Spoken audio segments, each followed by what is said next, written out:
The Story of the Year by Hans Christian Andersen.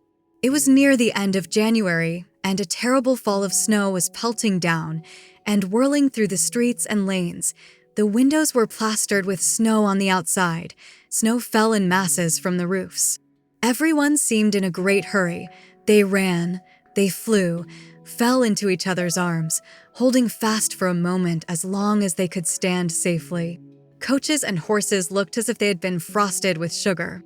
The footmen stood with their backs against the carriages so as to turn their faces from the wind.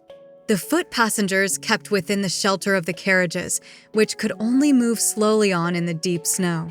At last the storm abated, and a narrow path was swept clean in front of the houses. When two persons met in this path, they stood still, for neither liked to take the first step on one side into the deep snow to let the other pass him. There they stood silent and motionless, till at last, as if by tacit consent, they each sacrificed a leg and buried it in the deep snow. Towards evening, the weather became calm. The sky, cleared from the snow, looked more lofty and transparent, while the stars shone with new brightness and purity. The frozen snow crackled underfoot and was quite firm enough to bear the sparrows, who hopped upon it in the morning dawn. They searched for food in the path which had been swept, but there was very little for them, and they were terribly cold. "Tweet, tweet," said one to another. "They call this a new year, but I think it is worse than the last. We might just as well have kept the old year. I'm quite unhappy, and I have a right to be so." "Yes, you have, and yet the people ran about and fired off guns to usher in the new year," said a little shivering sparrow. They threw things against the doors and were quite beside themselves with joy because the old year had disappeared. I was glad too, for I expected we should have some warm days, but my hopes have come to nothing.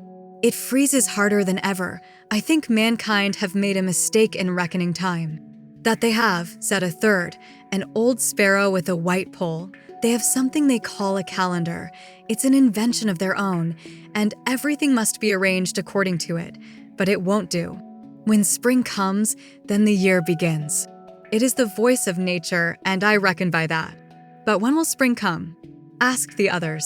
"It will come when the stork returns, but he is very uncertain, and here in the town no one knows anything about it. In the country they have more knowledge. Shall we fly away there and wait? We shall be nearer to spring then, certainly." "That may be all very well," said another sparrow, who had been hopping about for a long time, chirping, but not saying anything of consequence. "But I have found a few comforts here in town which, I'm afraid, I should miss out in the country. Here in this neighborhood, there lives a family of people who have been so sensible as to place 3 or 4 flower pots against the wall in the courtyard, so that the openings are all turned inward, and the bottom of each points outward. In the latter a hole has been cut large enough for me to fly in and out. I and my husband have built a nest in one of these pots, and all our young ones, who have now flown away, were brought up there. The people who live there, of course, made the whole arrangement that they might have the pleasure of seeing us, or they would not have done it. It pleased them also to strew breadcrumbs for us, and so we have food, and may consider ourselves provided for. So I think my husband and I will stay where we are, although we are not very happy, but we shall stay. And we will fly into the country," said the others, "to see if spring is coming." And away they flew. In the country it was really winter, a few degrees colder than in the town. The sharp winds blew over the snow-covered fields. The farmer, wrapped in warm clothing, sat in his sleigh and beat his arms across his chest to keep off the cold. The whip lay on his lap. The horses ran till they smoked. The snow crackled, the sparrows hopped about in the wheel ruts and shivered, crying, "Tweet, tweet. When will spring come? It is very long in coming." Very long indeed, sounded over the field from the nearest snow-covered hill. It might have been the echo which people heard, or perhaps the words of that wonderful old man who sat high on a heap of snow, regardless of wind or weather. He was all in white. He had on a peasant's coarse white coat of frieze. He had long white hair, a pale face, and large clear blue eyes. "Who is that old man?" asked the sparrows. "I know who he is," said an old raven who sat on the fence and was condescending enough to acknowledge that we are all equal in the sight of heaven, even as little birds, and therefore he talked with the sparrows and gave them the information they wanted. "I know who the old man is," he said. "It is Winter, the old man of last year. He is not dead yet, as the calendar says, but acts as guardian to little Prince Spring who is coming. Winter rules here still." "Ugh. The cold makes you shiver, little ones, does it not?" "There, did I not tell you so?" said the smallest of the sparrows. "The calendar is only an invention of man and is not arranged according to nature. They should leave these things to us. We are created so much more clever than they are." 1 week passed, and then another. The forest looked dark. The hard-frozen lake lay like a sheet of lead.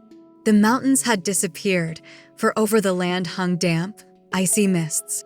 Large black crows flew about in silence. It was as if nature slept. At length a sunbeam glided over the lake, and it shone like burnished silver.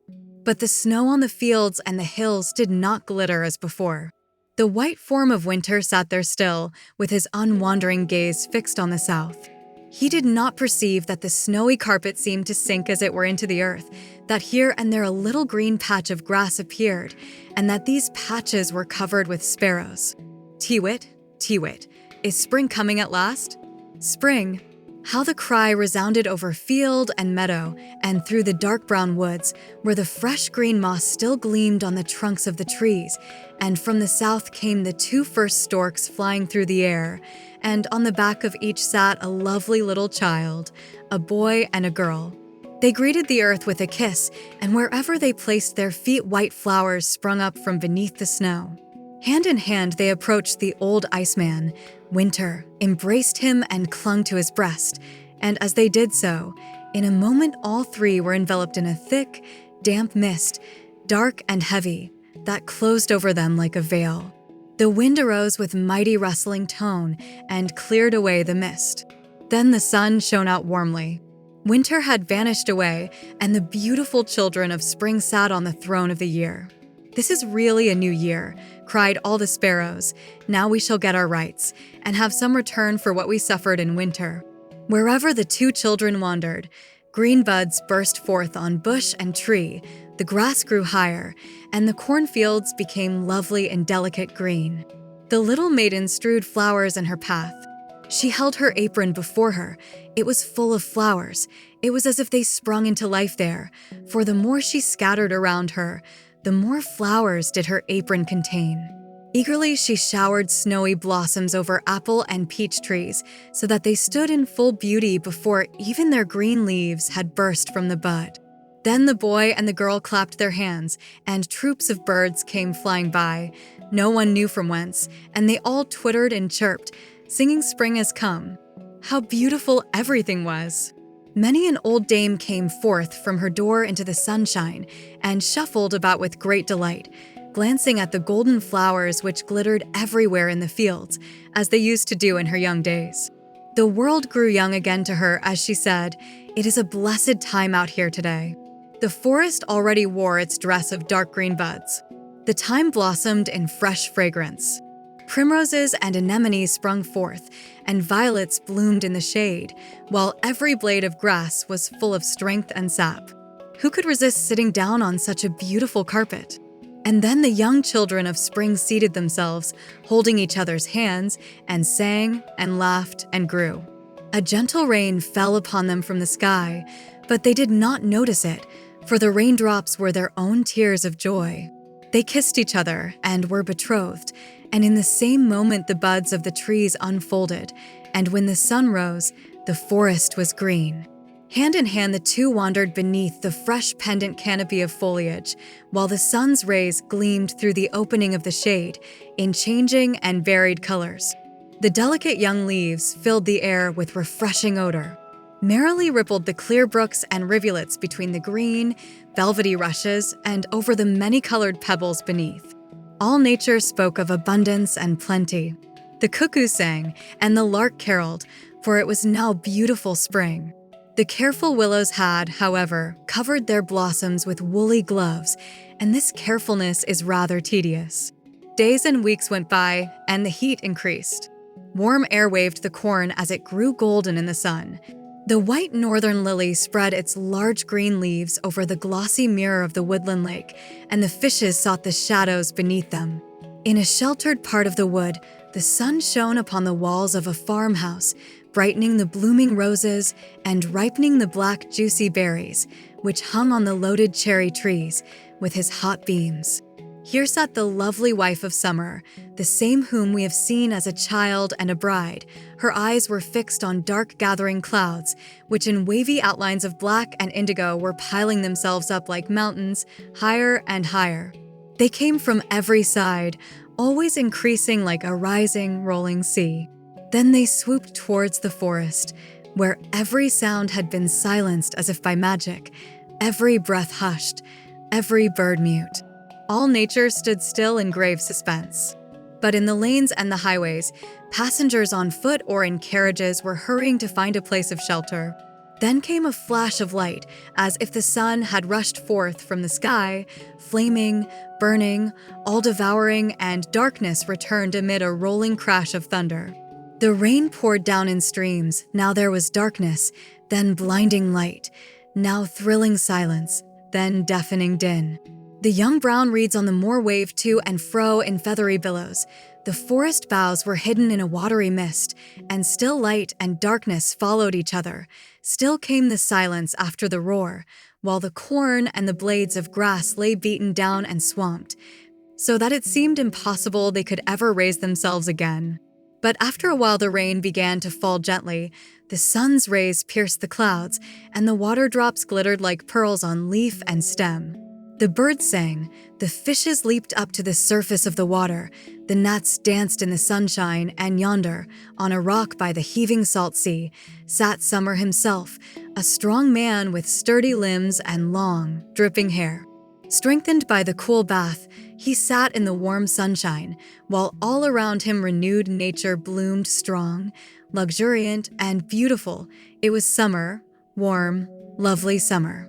Sweet and pleasant was the fragrance wafted from the clover field, where the bees swarmed round the ruined tower. The bramble twined itself over the old altar, which, washed by the rain, glittered in the sunshine, and thither flew the queen bee with her swarm, and prepared wax and honey. But Summer and his bosom wife saw it with different eyes. To them the altar table was covered with the offerings of nature. The evening sky shone like gold. No church dome could ever gleam so brightly, and between the golden evening and the blushing morning there was moonlight. It was indeed summer. And days and weeks passed. The bright sides of the reapers glittered in the cornfields. The branches of the apple trees bent low, heavy with the red and golden fruit. The hop, hanging in clusters, filled the air with sweet fragrance, and beneath the hazel bushes, where the nuts hung in great bunches, rested a man and a woman, Summer and his grave consort. "See," she exclaimed, "what wealth, what blessings surround us. Everything is homelike and good, and yet, I know not why, I long for rest and peace. I can scarcely express what I feel. They are already plowing the fields again. More and more the people wish for gain.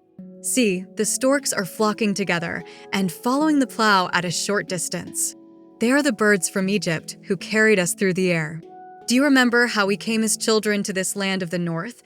We brought with us flowers and bright sunshine and green to the forests, but the wind has been rough with them, and they are now become dark and brown, like the trees of the south.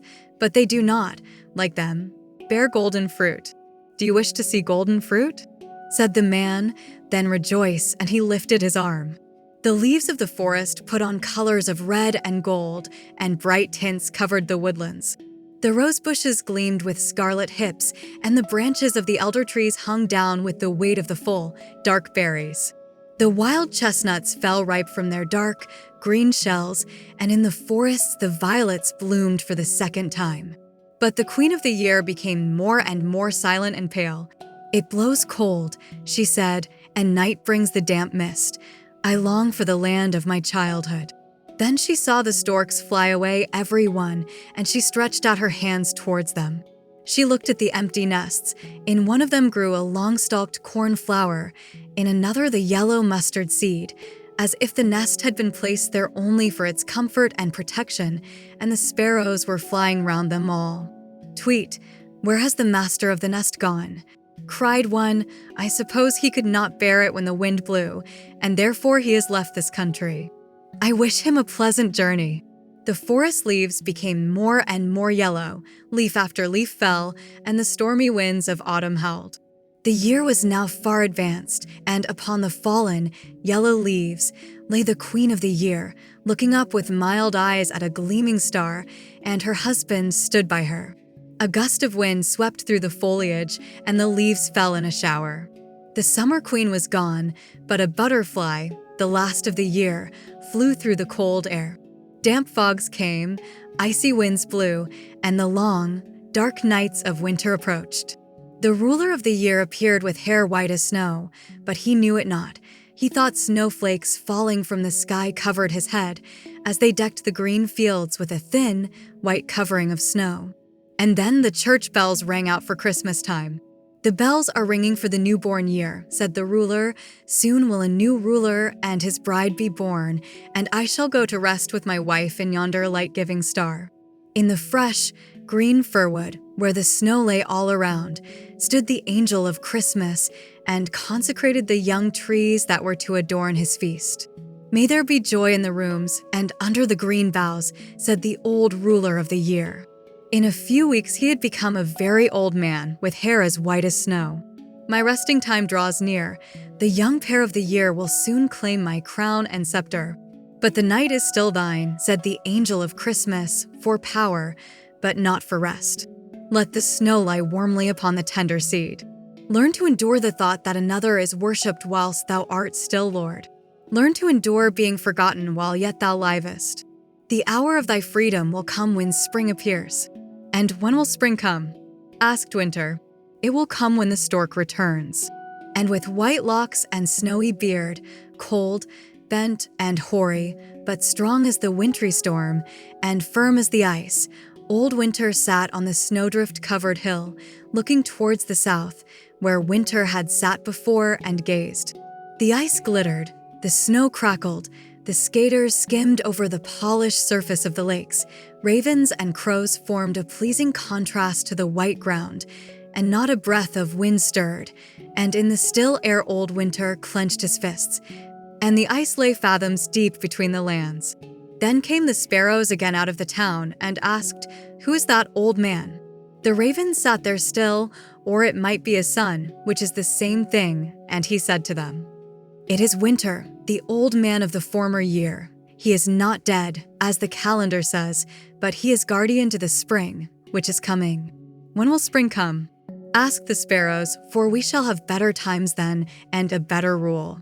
The old times are worth nothing.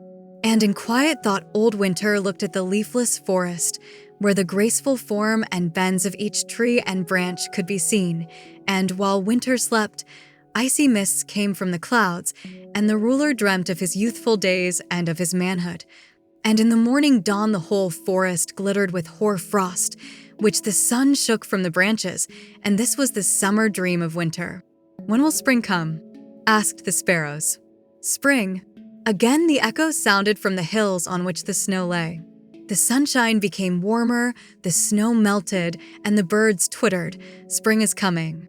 And high in the air flew the first stork, and the second followed. A lovely child sat on the back of each, and they sank down on the open field, kissed the earth, and kissed the quiet old man, and, as the mist from the mountain top, he vanished away and disappeared.